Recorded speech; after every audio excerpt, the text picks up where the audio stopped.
Hoje continuar essa série de mensagens que nós denominamos vida em conflito. Afinal de contas, todos nós temos conflitos na vida, não é verdade? Todos nós temos algum tipo de conflito, uma situação que aparece, que surge. Eu queria então convidar você a refletir sobre isso neste mês de março. Nós começamos semana passada e hoje eu quero falar com vocês sobre uma batalha que talvez você e eu temos constantemente, que eu quero falar um pouco sobre as batalhas da mente e do coração.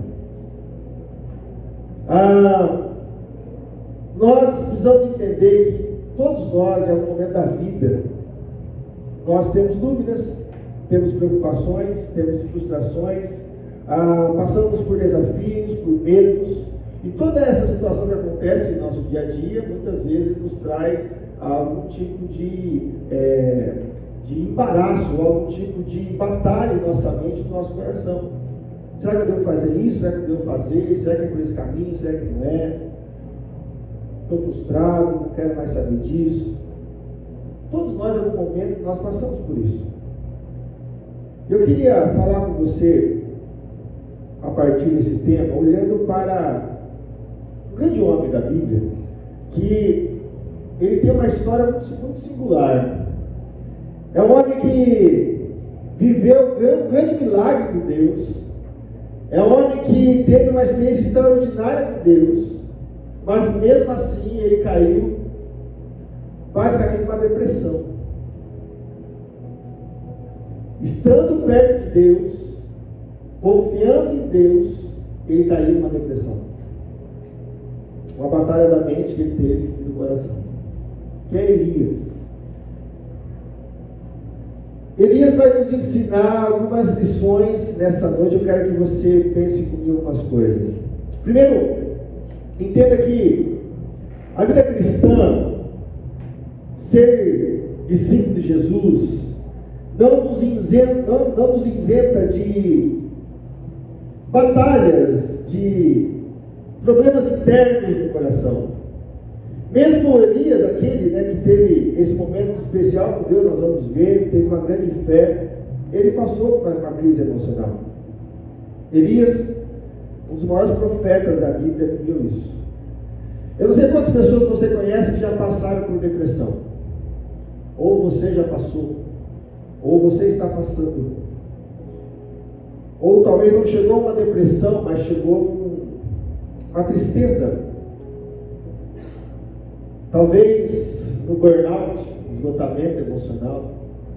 Eu não sei, mas se você conhece alguém ou você já passou por algum desânimo, seja em qual grau, eu quero desafiar você a olhar para esse homem e conversar e entender algumas coisas. Como Deus andou com ele, como Deus reagiu a tudo que ele passou.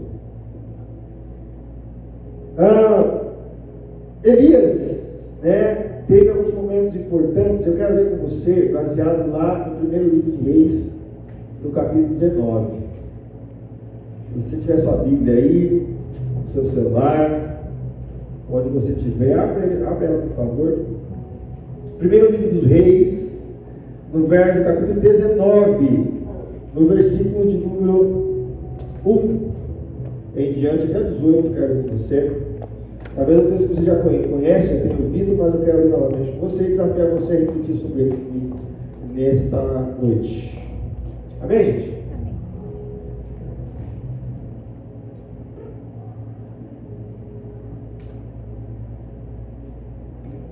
Ora, Acabe contou a Jezabel tudo o que Elias tinha feito e como havia matado todos aqueles profetas à espada. Só um parênteses aqui, gente, só para você compreender. Se você voltar um pouco a Bíblia, vocês vão ver Elias, a passagem de Elias, isto é, o que Elias viveu. E um dos momentos mais impressionantes que Elias viveu foi que ele matou todos os profetas de Baal que existia ali, a partir da sua fé, a partir do que Deus fez. Eu desafio você a ler depois na sua casa, alguns capítulos anteriores, para que você possa compreender. Mas continuando, versículo 2. Por isso, Jezabel mandou uma mensagem a Elias para dizer-lhe: que os deuses me castiguem com todo rigor, se amanhã, nesta hora, eu não fizer com a sua vida o que você fez com a deles. Isto é, Elias recebeu uma sentença de morte por Jezabel. Verso 3: Elias teve medo e fugiu para salvar a vida. Em Berseba de Judá, ele deixou o seu servo. Entrou no deserto, caminhando um dia, chegou ao pé de Giesta, sentou-se debaixo dele e orou, pedindo a morte. Quantas pessoas em um estado depressivo, profundo, já desejam a morte? E então Elias disse: já tinha bastante, Senhor, tira a minha vida, não sou melhor do que os meus antepassados. Depois se deitou debaixo da árvore e dormiu. De repente um anjo tocou nele e disse: levante-se e coma. Elias olhou ao redor e ali, junto à sua cabeça, havia um pão assado sobre brasas quentes e um jarro de água. Ele comeu, bebeu e deitou-se de novo. O anjo do Senhor voltou, tocou nele e disse: levante-se e coma, pois a sua viagem será muito longa. Então ele se levantou, comeu e bebeu. Fortalecido com aquela comida, viajou 40 dias e 40 noites, até chegar a Horebe, o monte de Deus. Ali entrou numa caverna e passou a noite. E a palavra do Senhor veio a ele, dizendo: o que você está fazendo aqui, Elias? Ele respondeu: tenho sido muito zeloso pelo Senhor, o Deus dos exércitos. Os israelitas rejeitaram a tua aliança, quebraram os teus altares e mataram os teus profetas à espada. Sou o único que sobrou, e agora também estão procurando matar-me. Então o Senhor disse: saia e fique no monte, na presença do Senhor, pois o Senhor vai passar. Então veio um vento fortíssimo que separou os montes e esmigalhou as rochas diante do Senhor, mas o Senhor não estava no vento. Depois do vento houve um terremoto, mas o Senhor não estava no terremoto. Depois do terremoto houve então um fogo, mas o Senhor não estava nele. E depois do fogo houve um murmúrio de uma brisa suave. Quando Elias ouviu, puxou a capa para cobrir o rosto, saiu e ficou à entrada da caverna. E uma voz lhe perguntou: o que você está fazendo aqui, Elias? Então respondeu: tenho sido muito zeloso pelo Senhor, o Deus dos exércitos. Os israelitas rejeitaram a tua aliança, quebraram os teus altares e mataram os teus profetas à espada. Sou o único que sobrou, e agora também estão procurando me matar. Então o Senhor lhe disse novamente: volte pelo caminho, por onde veio, e vá para o deserto de Damasco. Chegando lá, unja Azael como rei da Síria, unja também Geu, filho de Nissi, como rei de Israel, unja Eliseu, filho de Safate, de Abel-Meloá, para suceder você como profeta. Já matará todo aquele que escapar da espada de Azarel, e Eliseu matará todo aquele que escapar da espada de Geu. No entanto, fiz sobrar 7.000 em Israel, todos aqueles cujos joelhos não se inclinaram diante de Baal, e todos aqueles cuja boca não o beijaram. Amém, gente? Pois é, está aqui a história, talvez uma história muito singular que a Bíblia nos traz, de um homem chamado Elias.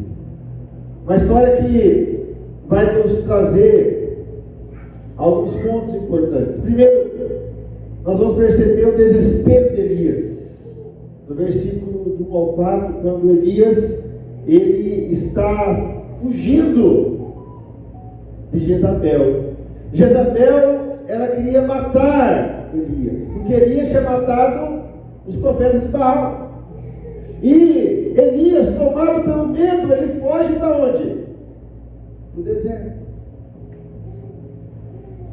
Elias, então, ao passar por esse momento de medo, ele recebe talvez talvez um segundo capítulo da história, que é o cuidado de Deus.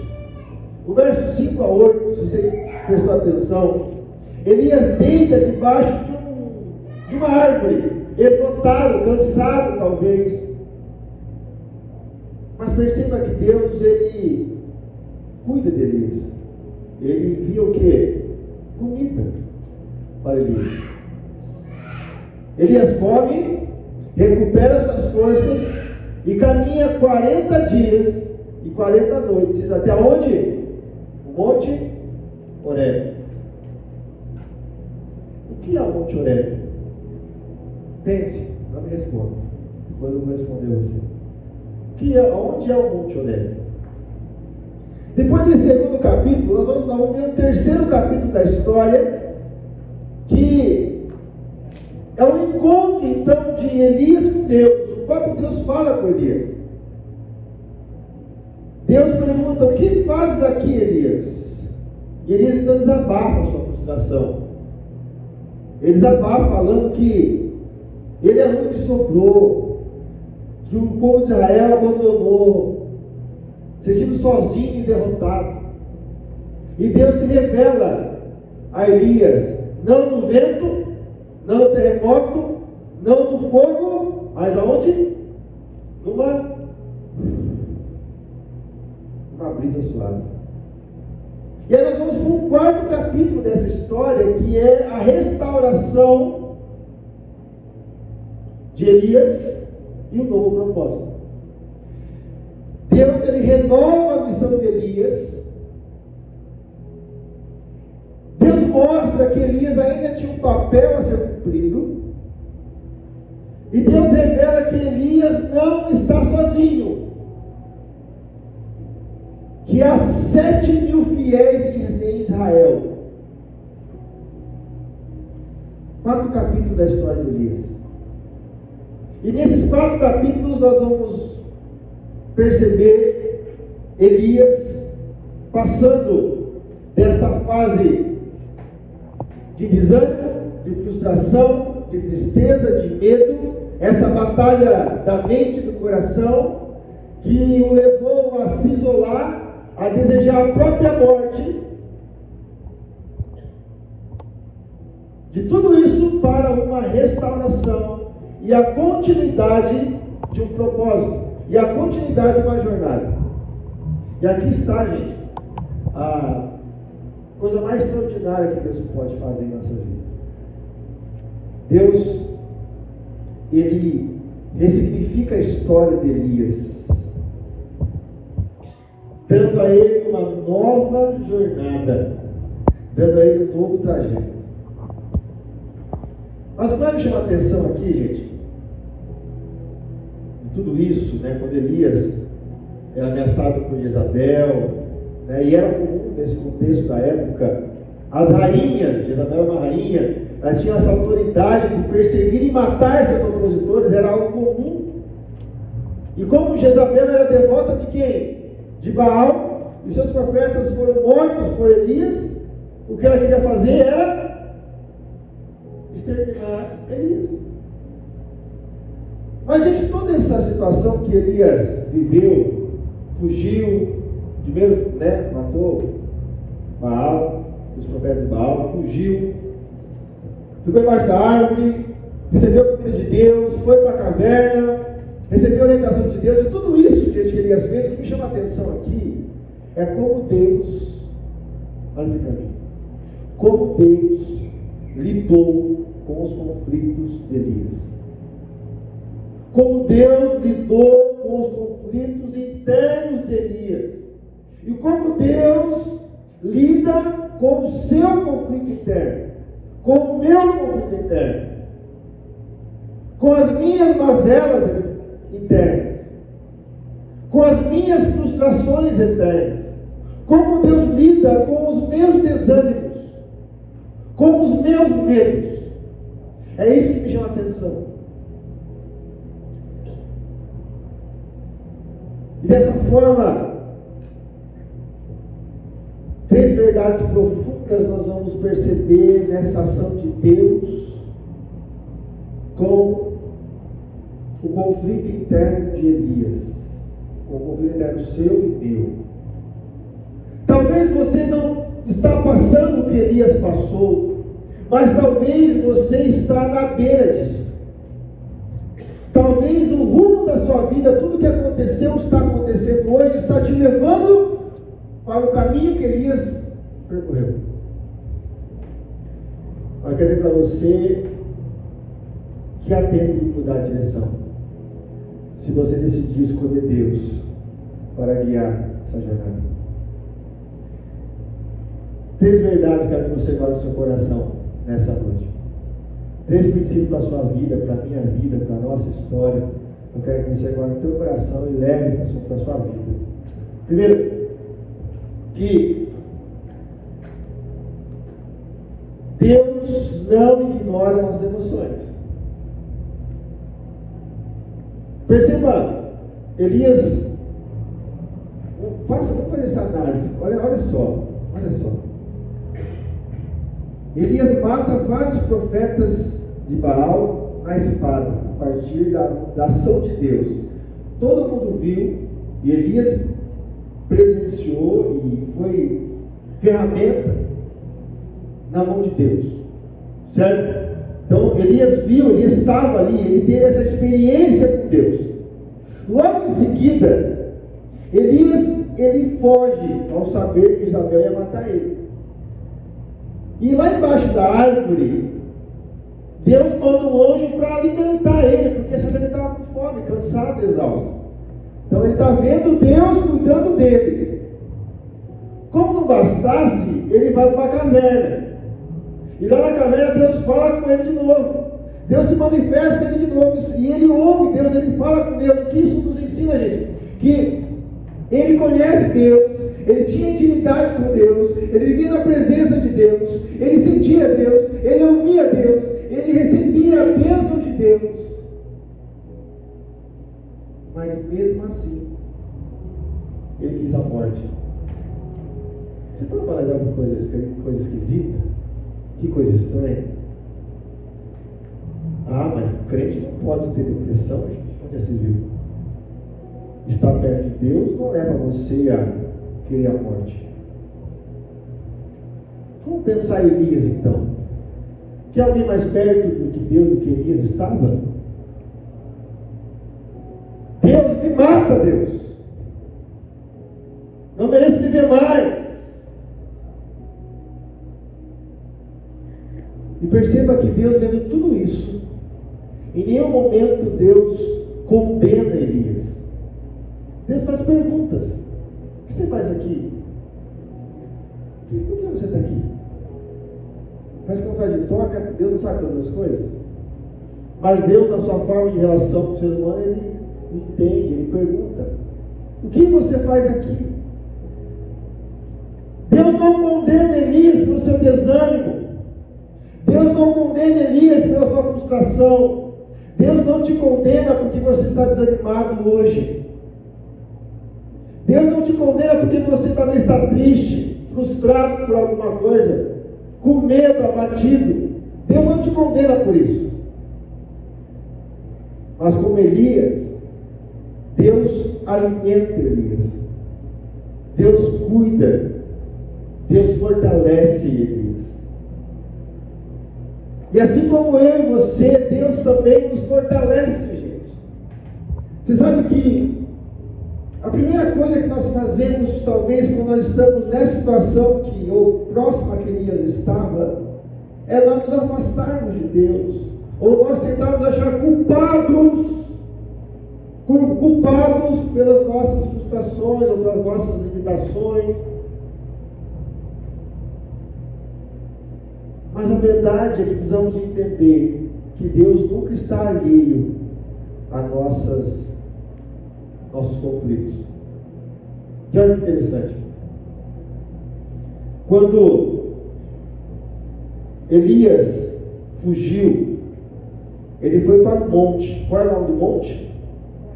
Como? Monte Horebe. Eu perguntei para vocês, o que é o Monte Horebe? O que é o Monte Horebe, gente? O Monte Horebe É naquele lugar onde Moisés recebeu o quê?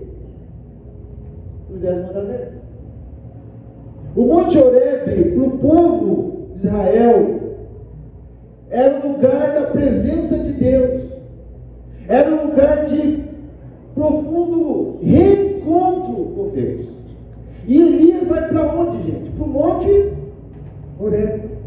Elias vai buscar na sua depressão, no seu desânimo, ele vai buscar ele vai buscar um local onde ele possa se reencontrar profundamente com Deus.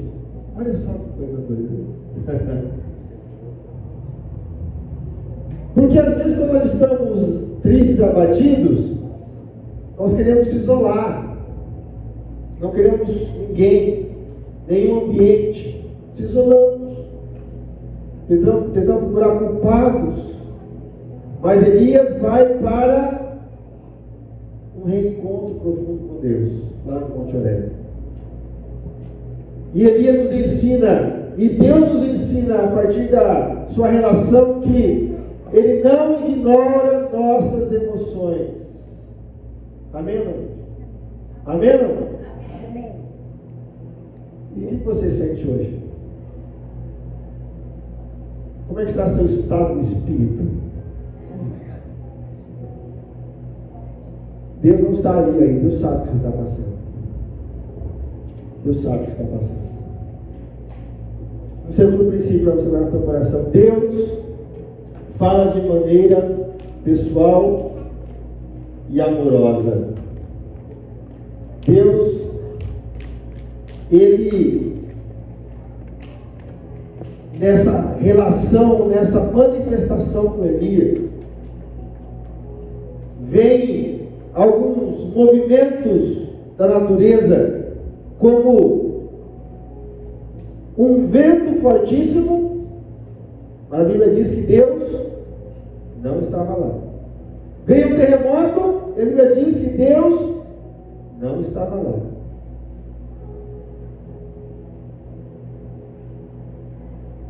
Em toda a situação, quando vem aquele murmúrio, aquela brisa suave, sabe aquela brisa que você está na sua casa ali sentado à noite, aquela brisa da noite, você está ali sem camisa, ou da coisa e bate daquela arrepio, assim, que você arrepia tudo assim, tá? Foi mais ou menos isso que aconteceu. Essa brisa suave. Deus se manifesta através de algo muito, muito tranquilo. Então, nem sempre, gente, Deus não precisa de uma carruagem de fogo. Deus não precisa de tambores, de barulho para se manifestar. Às vezes, como nos ensinam os evangelhos, lá no teu quarto em secreto, onde você vai lá sozinho e você chora, quebrando teu coração, é ali que Deus vai se manifestar a você. E às vezes nós esperamos essa algo sobrenatural de Deus, mas a presença de Deus, ele pode acontecer a partir tão simplesmente de um momento em que você talvez parar um pouco a sua vida, parar de focar talvez um pouco nos seus problemas e você se recolher para se encontrar com Deus, só assim com você e Deus. Talvez é isso que falta. Talvez é isso que falta para você. Você começar a perceber que Deus, Ele está querendo falar com você há muito tempo, mas ainda você não silenciou as vozes que tiram seu foco de Deus. Você está tão atarefado, tão preocupado, tão desesperado, que você não parou para ouvir a voz de Deus ainda. Porque a voz de Deus é como uma brisa suave. Ele está falando suavemente. Ele não está gritando, não está berrando, mas está falando suavemente. E talvez seja isso que está faltando na minha e na sua vida. Aprender a ouvir a voz de Deus. E para ouvir a voz de Deus temos que silenciar tudo aquilo que é barulho em nosso coração.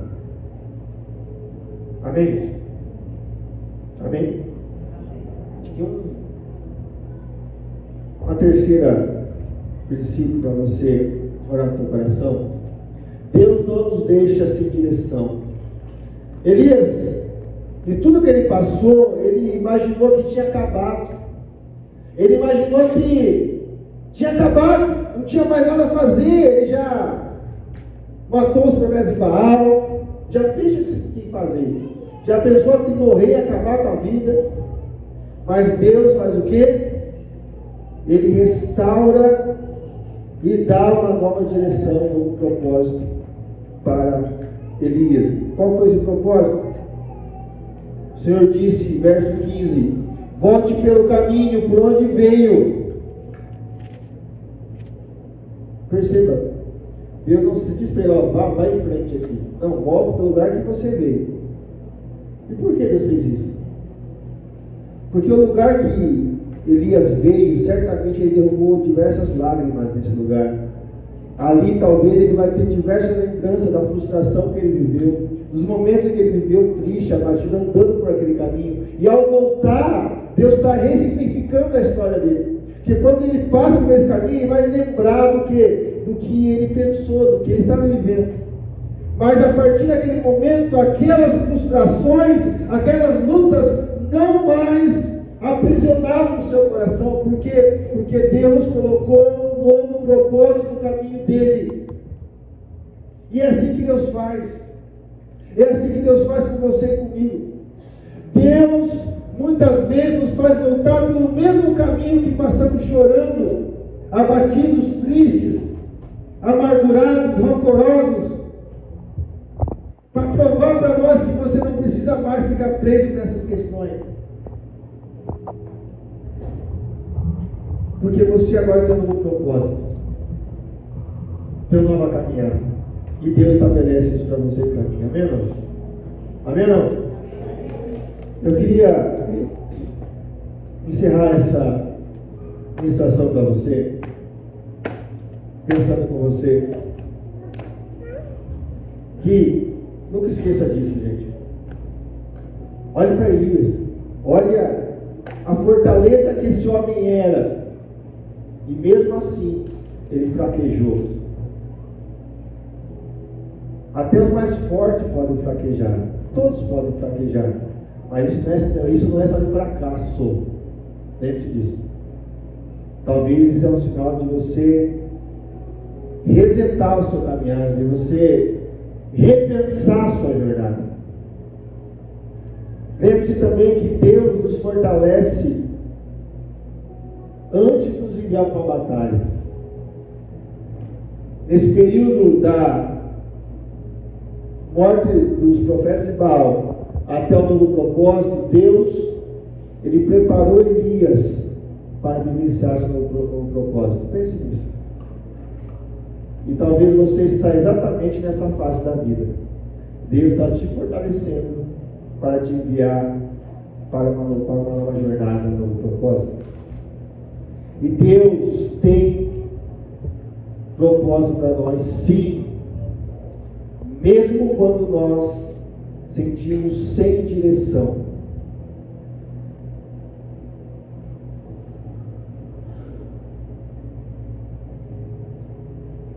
Deixa eu contar para vocês, vai concluir. Hoje nós tivemos com os meninos do projeto lá da Vida Gera Vida, nosso projeto em Castanheiras. Nós tivemos lá em Alto Alegre, na Copa Mirim de Karatê, lá da polícia Mirim. Nós levamos lá 25 atletas do nosso projeto para lá, meninos de 5 anos até 13 anos, meninas. E quando nós começamos esse projeto, vocês lembram, no ano passado, né? A gente tinha um propósito em começar esse projeto. Muito mais que ensinar o karatê, muito mais que ensinar os princípios das artes marciais, mas era trazer um novo propósito para aquelas vidas daquelas crianças. E nós estamos lá mais perto, o Guilherme está aqui, o Gabriel Baldo hoje veio, estava no campeonato também, a Ana, a Isa, o Eduardo, que participa também. A gente conhece a história daquelas crianças. E aquelas crianças, quando a gente olha para elas e vê o que elas vivenciaram hoje lá no campeonato, a gente não imagina como é que é a história delas. Como é que é a mãe, o pai, quem cuida deles. E nós sabemos como é que está, como é que é. E muitos ali, eles, por todas essas questões que eles vivem de ambientação, eles talvez já tivessem um caminho traçado. Talvez ser igual aos seus pais, suas mães, seus responsáveis. Com vidas extremamente complicadas. Mas quando a gente decide fazer esse projeto, é exatamente mostrar para essas crianças que existe um outro mundo possível. E hoje estar lá com aquelas crianças e ver aqueles meninos ganhando troféu, ganhando medalha, fazendo algo lindo. Acabei de receber uma mensagem do presidente da federação, do Tercuri, agradecendo a presença daqueles, uma bela equipe. Para nós isso enche nosso coração de alegria. Aqueles pequenininhos olhando e falando, e ali, naquela possibilidade, talvez eles nunca poderiam ter na vida. Através de um projeto social, algo muito simples, eles estão podendo ter uma nova experiência de vida. E mesmo os que ganharam e os que perderam, todos ganharam. Os que ganharam medalha e troféu ganharam, fizeram bonito e ganharam as suas lutas. Os que perderam ganharam também. Ganharam experiência, ganharam uma nova oportunidade de refazer novamente, treinar novamente, e ir para novos campeonatos. E aí nós vieram, passaram por aqui, vieram aqui na igreja, inclusive, tomaram aqui, entraram aqui e tudo mais. Mas alguns estão vendo propósitos novos na vida deles. Alguns ali conversando com os senseis ali, e eles falam para as crianças: vocês podem estar um dia disputando o campeonato brasileiro, ser um atleta de karatê mesmo, e levar isso para a vida. Gente, isso é gratificante, estabelecer um novo propósito na vida das pessoas. E Deus faz isso com a gente constantemente. E Deus quer fazer com você e comigo. Se você está sem direção, se você está sem rumo, se você não sabe para onde ir, Deus, Ele é especialista em restabelecer propósitos. Amém? Quantas vezes você se viu perdido ou perdida? E Deus, então, Ele faz o quê? Vai por aqui. Há um detalhe. Precisamos ouvir, Ele fala. Para ouvir Deus falar, silencie o que tira o seu foco. Silencie o que tira o seu foco. E viva aquilo que Deus tem para você. Então, se você está enfrentando lutas na mente, no coração, lembre-se, Deus não quer que você caminhe sozinho. Ele está presente, pronto para restaurar sua força e renovar sua missão. O que faz aqui? Talvez a pergunta de Deus para você nessa noite: o que faz aqui? Quero chamar a banda aqui em cima. Talvez seja hora de você sair da caverna, do medo, do desânimo, e permitir que Deus fale ao seu coração, exatamente na brisa suave, na presença dele. Vamos ficar de pé, gente. Eu quero orar por você.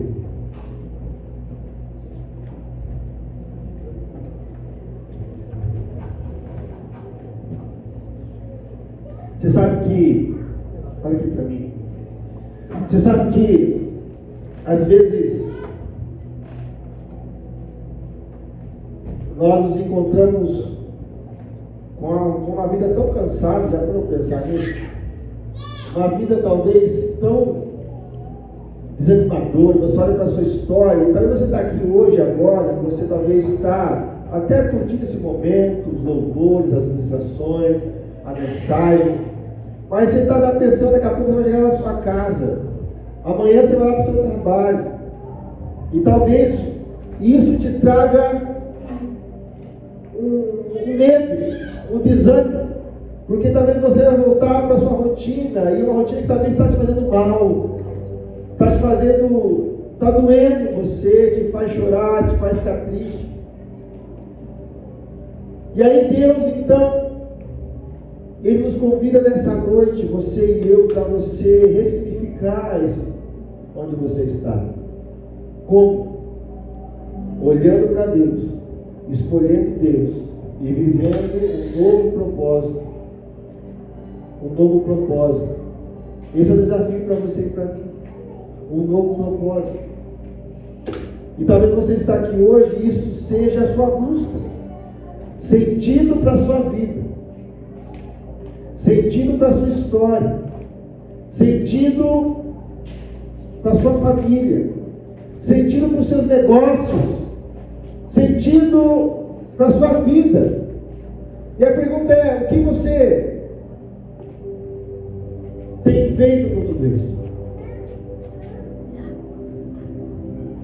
Se você veio aqui essa noite, você não veio à toa. Você veio com um propósito. Não sei se você crê nisso ou não. Quando você vem na presença de Deus, você não sabe como você chegou. Amém, irmão? Amém, não? A Bíblia diz que todos aqueles que chegaram até Jesus saíram diferentes. Todos aqueles que escolheram Deus saíram diferentes. Elias, estando em Deus, passando por esse desânimo profundo, ele escolheu Deus. Eu quero desafiar você a escolher Deus nessa noite na sua vida. Escolher Deus na sua história. E não escolher isolamento, não escolher a tristeza, não escolher o desânimo, mas escolher Deus na sua vida. Amém, irmão? Olha no teu coração. Olha no teu coração. Feche seus olhos. É muito bom compartilhar com vocês as boas novas do Evangelho. Aqui é o pastor Wagner, pastor aqui da IPI Vida. E você acabou de assistir mais uma mensagem do nosso culto de celebração. E se você foi tocado por Deus, se o Espírito Santo falou ao teu coração a partir desta mensagem, eu lhe convido a vir nos conhecer, vir nos fazer uma visita. Tenho certeza, será muito bem recebido. Mas caso você more longe e você gostou da mensagem, eu desafio você então a assistir as outras mensagens, as outras playlists deste canal, do nosso canal, tá bom? Aproveite, se inscreva no canal, compartilhe esse vídeo e vai lá no nosso Instagram, @IPIVida, e também nos segue lá. Que Deus te abençoe, que Deus continue transformando você, trazendo para você uma jornada de fé e esperança. Um grande abraço.